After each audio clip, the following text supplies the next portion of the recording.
इस गहरी छानबीन में स्वागत है। मैं आज की इस छानबीन का मुख्य उद्देश्य थोड़ा क्लियर कर दूं। हमारा मिशन इंसानी दिमाग के उन सबसे छुपे हुए, सबसे अंधेरे हिस्सों को समझना है। हाँ, जिन्हें आमतौर पर हम डार्क साइकोलॉजी और मैनिपुलेशन कहते हैं। बिल्कुल। हमारे पास काफ़ी सारी किताबों के एक्सर्प्ट्स हैं, साइकोलॉजिकल थ्योरीज और हिस्टोरिकल केस स्टडीज का एक लंबा चौड़ा स्टैक है। लेकिन यहाँ एक बात शुरू में ही क्लियर करना ज़रूरी है। इस छानबीन का मकसद डर पैदा करना नहीं है। सही कहा, मकसद सिर्फ जागरूकता लाना है। हाँ, क्योंकि इस इंफॉर्मेशन ओवरलोड के दौर में इन कॉम्प्लेक्स कॉन्सेप्ट्स को समझना एक ढाल की तरह काम करता है। चलिए इसको खोलकर देखते हैं। आखिर इंसानी दिमाग उन चीजों को क्यों छिपाना चाहता है जो उसके सबसे गहरे अंधेरों में बसती हैं? यहाँ जो सबसे दिलचस्प बात है वो ये है कि ज्ञान या नॉलेज अपने आप में बिल्कुल न्यूट्रल होता है। ये कोई बुरी या अच्छी चीज नहीं है।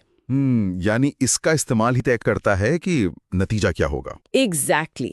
इसको थोड़ा बड़े पैमाने पर रखकर देखा जाए तो हर इंसान एक डार्क कंटिन्यूम पर खड़ा है। इसे एक लंबी सीधी लाइन की तरह समझ लीजिए। एक स्पेक्ट्रम की तरह। हाँ, एक स्पेक्ट्रम। इस लाइन के एक छोर पर वो लोग हैं जिन्हें शायद सिर्फ गुस्से में किसी को नुकसान पहुंचाने का एक छोटा सा ख्याल आया हो, जो कि एक आम इंसानी फितरत है, जो हम सबके साथ कभी ना कभी होता है। बिल्कुल। पर दूसरी तरफ वो लोग हैं जिन्होंने सच में कुछ बेहद खौफनाक और कैलकुलेट करके किया हो। हर कोई इस लाइन पर कहीं ना कहीं जरूर आता है। अल्फ्रेड एडलर का एक बहुत ही गहरा कोट है इस पर। हाँ, मैं पढ़ रहा था वो। उन्होंने कहा था कि इंसान की नाकामयाबी तब शुरू होती है जब वो दूसरों की परवाह करना बंद कर देता है, जब दिमाग में सिर्फ मैं ज्यादा इंपॉर्टेंट हो जाता है और हम की अहमियत पूरी तरह खत्म हो जाती है। सही कहा। वहीं से डार्क साइकोलॉजी के बीज बोने शुरू होते हैं। ये जो मैं और हम वाला फर्क है ना, ये सच में एक पूरी पिक्चर बदल देता है। और इसी कंटिन्यूम के सबसे आखिरी एंड पर वो लोग आते हैं जिन्हें साइकोलॉजी में डार्क ट्रायड कहा जाता है। डार्क ट्रायड, हाँ। ये सबसे एक्सट्रीम केसेस होते हैं। पर इनमें कंफ्यूजन हमेशा देखने को मिलता है। साइकोपैथ और सोशियोपैथ के बीच का फर्क हमारे सोर्स मटेरियल में केस स्टडी का जिक्र है, मीरा और रोहन का केस। हाँ, वो केस बहुत बारीक है। मीरा एक बहुत केयरिंग इंसान थी, हमेशा दूसरों की मदद करने वाली। रोहन जब उसकी जिंदगी में आया तो वो बहुत हैंडसम, कॉन्फिडेंट और मीठी बातें करने वाला लगा। पर कुछ महीनों बाद सच सामने आया कि वो क्या कर रहा था पीठ पीछे। एग्जैक्टली। जब मीरा को पता चला कि रोहन वही सेम बातें, सेम प्रॉमिसेस और सेम फ्यूचर प्लान्स 3 अलग लड़कियों के साथ बना रहा था, तो उसने रोहन को कॉन्फ्रंट किया। और उसका रिएक्शन बिल्कुल उम्मीद के खिलाफ था। वही तो सबसे हैरत की बात थी। रोहन ने कोई बहाना नहीं बनाया, उसने सिर्फ श्रग किया, मीरा को सीधा आंखों में देखा और कहा, तो उसके अंदर कोई गिल्ट नहीं था, पकड़े जाने का कोई पछतावा नहीं। रोहन का ये बर्ताव साइकोपैथी का एक टेक्स्ट बुक एग्जाम्पल है। ये समझना बहुत जरूरी है कि साइकोपैथी दरअसल जेनेटिक्स यानी नेचर का नतीजा होती है। मतलब वो पैदाइशी ऐसे होते हैं। बिल्कुल, साइकोपैथ्स पैदाइशी ऐसे होते हैं क्योंकि उनके दिमाग का वो हिस्सा जो इम्पल्स और इमोशन को कंट्रोल करता है वो अंडर डेवलप्ड होता है। वो बेहद शार्मिंग और शांत होते हैं। एक नॉर्मल इंसान जब गलती करता है तो वो इमोरल होता है। इमोरल यानी वो जानता है कि उसने गलत किया है पर फिर भी करता है। हाँ, लेकिन एक साइकोपैथ अमोरल होता है। उसके दिमाग में सही और गलत का कोई कॉन्सेप्ट एग्जिस्ट ही नहीं करता। उसके लिए दूसरे इंसान सिर्फ ऑब्जेक्ट्स होते हैं जिन्हें यूज किया जा सकता है। और दूसरी तरफ सोशियोपैथ्स होते हैं। हाँ, सोशियोपैथी माहौल, बचपन के ट्रॉमा और निग्लेक्ट का नतीजा है, यानी नर्चर। सोशियोपैथीज अंदर से हमेशा नर्वस, इम्पल्सिव और अशांत होते हैं। उनके पास एम्पैथी का एक छोटा सा हिस्सा बचा हो सकता है। पर साइकोपैथ्स के दिमाग में एम्पैथी का मीटर बिल्कुल 0 पर होता है। एग्जैक्टली। तो एक पैदाइशी है और दूसरा हालात का मारा। ये फर्क सच में थोड़ा डराना है। अब इस डार्क ट्रायड के बचे हुए को हिस्सों को देखते हैं, मैकियावेलिनिज्म और नार्सिसिज्म।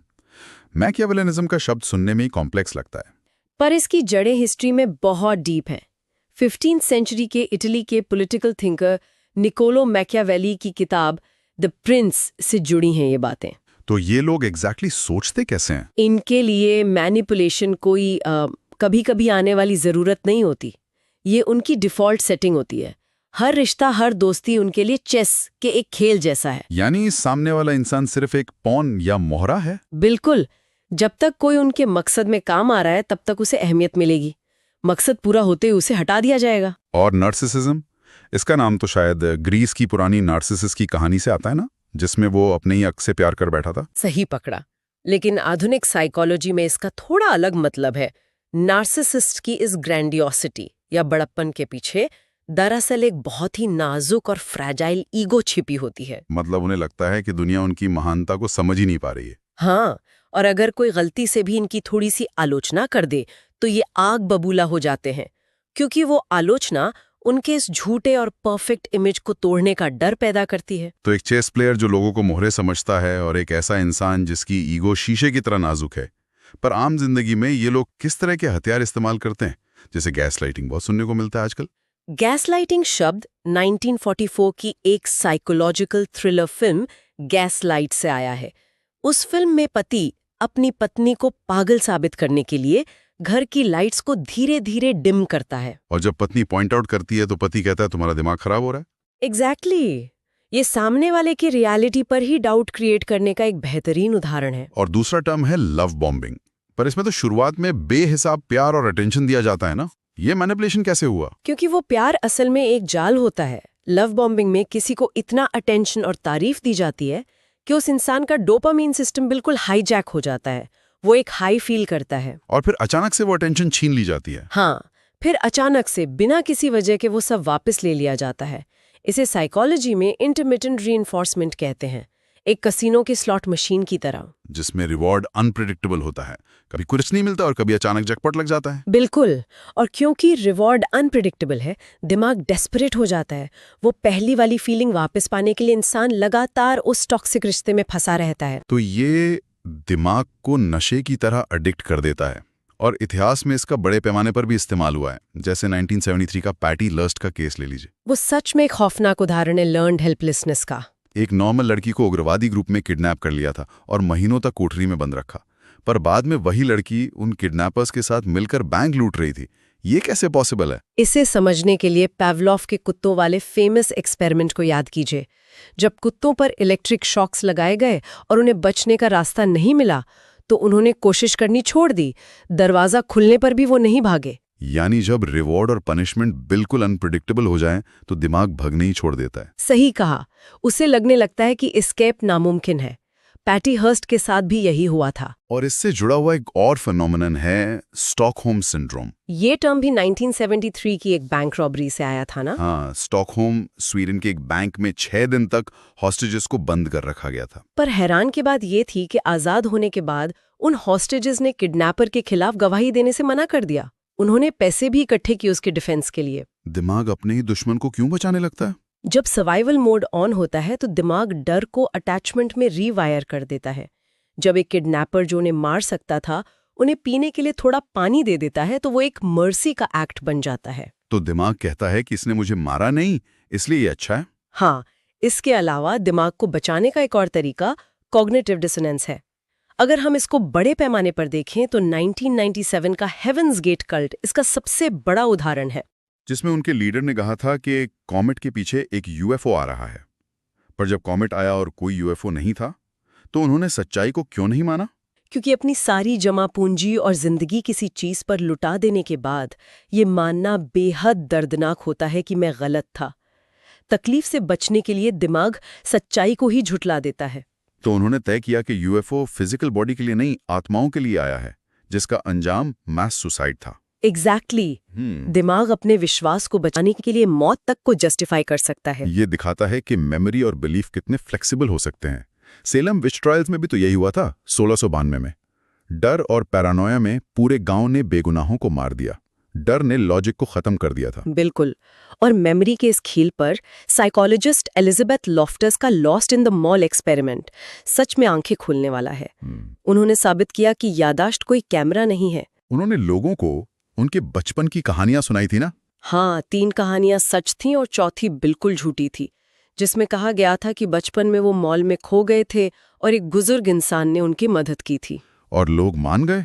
एक्सपेरिमेंट के अंत तक लगभग 25% लोगों ने इस झूठी कहानी को सच्ची मेमोरी मान लिया, यहाँ तक कि उन्होंने अपनी तरफ से उसमें डिटेल्स भी जोड़ दी, जैसे कौन से कपड़े पहने थे या वो इंसान कैसा दिखता था। यानी दिमाग मेमोरीज को विकिपीडिया पेज की तरह स्टोर करता है, जिसे बाद में एडिट किया जा सके। सही बात है। अगर मेमोरी इतनी फ्लेक्सिबल है तो आम जिंदगी में फाइनेंशियल फ्रॉड्स में भी यही होता होगा। बर्नी मैडॉफ ने तो फियर ऑफ मिसिंग आउट यानी फोमो का इस्तेमाल किया था लोगों को मैनिपुलेट करने के लिए। हाँ, उसने अपना फंड एक एक्सक्लूसिव क्लब की तरह प्रोजेक्ट किया ताकि लोगों को लगे वो पीछे छूट रहे हैं। एक और टैक्टिक जो यूज होती है वो है रेसिप्रोसिटी। वो 1970s में हरे कृष्णा मूवमेंट वाला एग्जाम टून। हाँ, वो एयरपोर्ट्स पर स्ट्रेंजर्स को बिना सोचे फूल पकड़ा देते थे। फूल लेने के बाद लोगों पर एक ऑब्लिगेशन का बोझ आ जाता था और फिर वो बिना सवाल के डोनेशन दे देते थे। यहाँ ये और भी दिलचस्प हो जाता है क्योंकि ये सब दिखाता है कि ब्रेन वॉशिंग सिर्फ कल्ट्स या क्रिमिनल्स तक सीमित नहीं है। रोजमर्रा की जिंदगी में ये 3 अलग-अलग लेवल्स पर काम करती है। सही, बिल्कुल। पहला लेवल है कॉन्शियस लेवल। यहाँ एजुकेशन और प्रोपेगेंडा के जरिए दिमाग में बातें डाली जाती हैं। और दूसरा है अनकॉन्शियस लेवल। इसे पावलोवियन कंडीशनिंग की तरह समझें, जो मार्केटिंग में यूज होती है। एक एड आपको खुशी और प्रोडक्ट के बीच एक लिंक बनाने पर मजबूर कर देता है। जब आप उदास होते हैं, बॉडी ऑटोमेटिकली उस प्रोडक्ट की डिमांड करती है। और तीसरा लेवल तो सबसे खतरनाक लगता है, बायोलॉजिकल लेवल। हाँ, प्रोसेस्ड फूड में शुगर या ड्रिंक्स में कैफीन दिमाग के प्लेजर सेंटर्स को हिट करते हैं, जैसे कोई ड्रग। ये सीधा बायोलॉजिकल कंट्रोल है। और आजकल तो सोशल मीडिया के एल्गोरिदम्स भी दिमाग को बारीकी से कंट्रोल करते हैं। ये डिजिटल मिरर न्यूरॉन्स की तरह कैसे काम करते हैं? एल्गोरिदम्स आपको वही कंटेंट दिखाते हैं जो आपके एग्जिस्टिंग बायस से मैच करता हो। इससे एको चेम्बर्स बन जाते हैं जहां किसी को सिर्फ अपनी ही आवाज घूमकर वापस सुनाई देती है। मतलब हमारे अपने ही विश्वास और मजबूत होते रहते हैं। हाँ, इसका एक केस स्टडी भी है जहां एक पॉलिटिशियन ने पब्लिक के दिमाग में मीडिया के खिलाफ डिस्ट्रस्ट पैदा करने के लिए फेक न्यूज का नैरेटिव पुश किया। हम किसी पॉलिटिकल साइड की बात नहीं कर रहे, पर मैकेनिज्म बिल्कुल यही था। यानी नैरेटिव फ्रेमिंग। पब्लिक को पहले से बता दो कि इंफॉर्मेशन झूठी है ताकि जब कोई खिलाफ खबर आए तो वो उसे खुद ही रिजेक्ट कर दें। बिल्कुल। एक विलन पहले से तय होता है। इसके लिए जोर जबरदस्ती नहीं, सिर्फ सालों का बारीक फ्रेमिंग चाहिए। तो आखिर इन मैनिपुलेटर्स के जाल में फंसता कौन है? हर इंसान तो इनका शिकार नहीं बन सकता ना। मैनिपुलेटर्स रैंडमली शिकार नहीं चुनते। वो उन खामियों को ढूंढते हैं जिन्हें एक्सप्लॉइट किया जा सके। उनके favourite targets care giver nature वाले लोग होते हैं, जो दूसरों को फिक्स करना चाहते हैं। हाँ, इन्हें लगता है कि इनका सच्चा प्यार मैनिपुलेटर को ठीक कर देगा। दूसरा टारगेट वो लोग होते हैं जिनकी अपब्रिंगिंग डिसफंक्शनल रही हो। जिन लोगों ने बचपन से ही घर में अनस्टेबल रिश्ते देखे हैं, उनके दिमाग के लिए chaos ही नॉर्मल बन जाता है। एग्जैक्टली। जब मैनिपुलेटर उनकी जिंदगी में उथल पुथल मचाता है तो उन्हें फेमिलियर लगता है और दिमाग फेमिलियरिटी को सेफ्टी समझ लेता है। शांति उन्हें बोरिंग लगती है। केओस को सेफ्टी समझ लेना ये कितना डार्क है। हिस्ट्री में भी तो किंग हेनरी 8 ने सिडक्शन के लिए पूरा रिलीजन ही बदल दिया था, सिर्फ एन बोलिन को पाने के लिए। हाँ, पर आजकल ये थोड़ा डिजिटल हो गया है, जैसे क्लार्क और थेरेसा का केस, जहां टेक्सटिंग के जरिए मैनिपुलेट किया गया। क्लार्क ने स्ट्रिंग अलोंग किया ना उसे। हाँ, कभी बेहिसाब मैसेज करना और फिर अचानक गायब हो जाना। ये शैडो एक्सप्लॉयटेशन होता है, इंसान की इनसिक्योरिटीज और अबैंडनमेंट इश्यूज का फायदा उठाना, और इसी से ट्रॉमा बॉन्डिंग पैदा होती है। ट्रॉमा बॉन्डिंग में दिमाग कंफ्यूज होता है या उसकी केमिस्ट्री बदलती है? केमिस्ट्री बदलती है। जब हर्ट मिलता है तो कॉर्टिजोल रिलीज होता है और फिर अचानक थोड़ा प्यार मिलने पर डोपामीन का फ्लड आ जाता है। तो ये केमिकल रोलर कोस्टर सच्चा प्यार नहीं बल्कि एक एडिक्शन बन जाता है। सही पकड़ा। नेचुरल अट्रैक्शन ऐसी नहीं होती। तो इस सब से बचने का तरीका क्या है? लोगों को पढ़ने का एक ठोस तरीका चाहिए। वही मैं पूछने वाला था। तो इस सब का आखिर मतलब क्या है? हम बच कैसे सकते हैं? सबसे बड़ा हथियार खुद की अवेयरनेस है। किसी का बेसलाइन यानी उनका नॉर्मल बिहेव करने का तरीका समझना जरूरी है। फिर काइनेसिक्स यानी बॉडी लैंग्वेज को पढ़ना चाहिए, जैसे माइक्रो एक्सप्रेशंस को पहचानना, फेक और रियल मुस्कान में फर्क देखना। हाँ, डुशेन स्माइल यानी असली मुस्कान हमेशा आंखों तक पहुंचती है, फेक मुस्कान सिर्फ होंठों तक रहती है। और प्रोक्सिमिक्स भी जरूरी है, यानी फिजिकल दूरी, कोई आपके स्पेस में कितना एंटर कर रहा है इस पर ध्यान देना। बिल्कुल। और मैनिपुलेटर से बचने के लिए मैस्लो की हायरार्की को समझना जरूरी है। अपनी बेसिक नीड्स पर ध्यान दें, पर सबसे बड़ा टूल है पॉज करना और खुद से पूछना कि क्यों। अगर कोई बिना वजह अर्जेंसी क्रिएट करे तो कदम पीछे हटना चाहिए और बिना गिल्टी फील किए ना बोलना आना चाहिए। सही कहा। रिएक्शन इमोशनल और ऑटोमेटिक होता है, पर रिस्पॉन्स डेलिबरेट होता है। मैनिपुलेशन को सिर्फ थॉटफुल रिस्पॉन्स से हराया जा सकता है। इन सब बातों को समराइज किया जाए तो एक चीज साफ है कि डर के बजाय जागरूकता ही असली रोशनी है। जो इंसान इन अंधेरों की वर्किंग को समझ लेता है वो इनका शिकार बनने से बच सकता है। बिल्कुल। अपने सबकॉन्शियस पर खुद का कंट्रोल सबसे जरूरी है। जो पैटर्न्स हमारा दिमाग नेचुरल तौर पर बनाता है, अवेयरनेस ना हो तो वही हमारे खिलाफ हथियार बन सकते हैं। सही बात है। और इस अवेयरनेस की ढाल को मजबूत करने के लिए इस छानबीन को खत्म करने से पहले एक नया विचार उत्तेजक सवाल छोड़ना चाहता हूं। हाँ, बताइए। हमने देखा कि एक इंसान दूसरे इंसान को कितनी बारीकी से मैनिपुलेट कर सकता है, पर उस भविष्य के बारे में सोचिए जहां आर्टिफिशियल इंटेलिजेंस और डीप फेक्स हमारे इन्हीं माइक्रो एक्सप्रेशंस को रियल टाइम में पढ़ सकेंगे। ये बहुत ही गहरा और शायद डराने वाला सवाल है। जब एल्गोरिदम्स हमारी हार्ट रेट, आंखों की मूवमेंट और हेजिटेशंस को पकड़ लेंगे तो क्या हमारी अपनी ही टेक्नोलॉजी कल की सबसे बड़ी और खतरनाक डार्क सेड्यूसर नहीं बन जाएगी? ये सच में सोचने वाली बात है। ये सोचिए और देखते रहिए कि आपका अपना दिमाग कहां और कैसे रिएक्ट कर रहा है। हम अगली छानबीन में मिलेंगे।